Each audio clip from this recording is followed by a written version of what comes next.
Welcome to Charts Today. My name's David Linton, and today's edition for Tuesday, the 4th of January, the first Charts Today this year in 2022, comes to you from Fuerteventura in Spain, and Happy New Year. And we're seeing quite a lot of green on the screen this morning, so markets are quite cheery. Looking at the dollar, we're still holding that bullish move above the cloud. Remembering this is the weekly, daily and 60-minute charts, long-term, medium-term and short-term view of the market with the corresponding point and figure targets.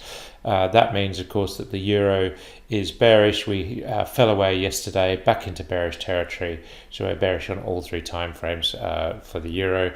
The dollar against the yen is sitting at 116. That's a new multi-year high, pushing higher there, just showing that dollar strength really coming through. And sterling has recovered some ground, sitting at 135 against the dollar and looking stronger against that euro, of course, pushing to new highs there as well, with targets into the 120s. So sterling having the upper hand there.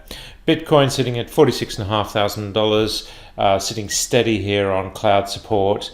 So that's quite key. We are neutrally bearish on the medium term, and the short term we are still below the cloud. We need to hold that $46,000 level really, that support at the moment.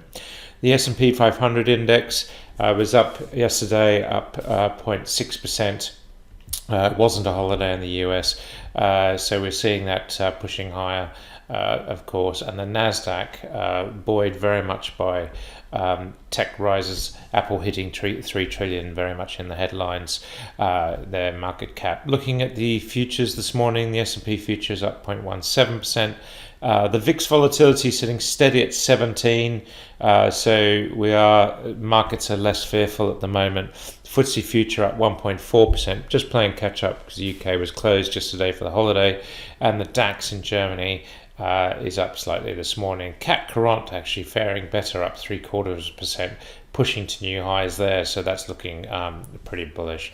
Japan was up nearly 2%, so a good rise there, just taking us back into bullish territory on the cloud on the daily.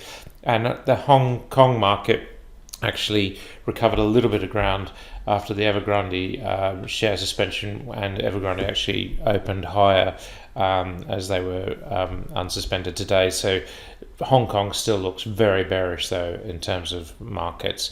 The Shanghai index was down slightly, it's flatlining and has done really all through 2021, waiting for a breakout. We have got multiple upside targets for the Chinese market, so that'll be interesting to watch. The Sensex in India was up 0.2%, and that's looking pretty strong as well. And the Aussie market was up nearly 2%. Big moves there, pushing not quite to new highs, but certainly a massive move overnight there.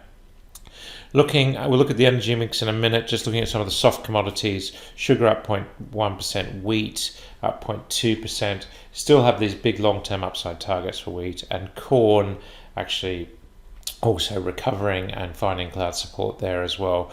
Gold sitting at 1804, just holding this $1,800 level. Did fall back quite sharply yesterday from that 1825. Silver sitting at $23, really needs to hold this 2370 level. And if we look at platinum, we're seeing here we're just still quite slightly bearish, and palladium also lower.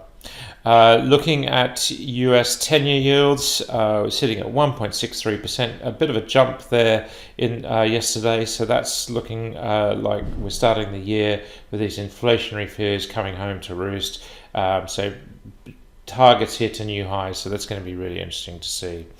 And looking at the energy mix now, we've got Brent crude very much stuck in a range at the moment, 78 to 80, very tight range, has been going on for about a week. The same with WTI. US nat gas actually recovering this morning and just coming through the cloud. We've got targets back to $4 there, so look out for that. Coal struggling at the $100 mark. When we look at emissions, really running much higher this morning, hitting those targets, given a new target 88.60. We went out bullish to clients on emissions this morning, and also on gas. We're seeing TTF up 7%, and NBP completely re-rated as it was closed yesterday for the UK holiday. So we're seeing NBP up sharply, and we're seeing the power markets also rising as well. If we look at the quarterly contract, we're up 4%, and on base we're up 7%, so quite key. A lot of these charts will need roll adjusting as we cross into the new contract. That's it for today. Until tomorrow, happy charting. See you then.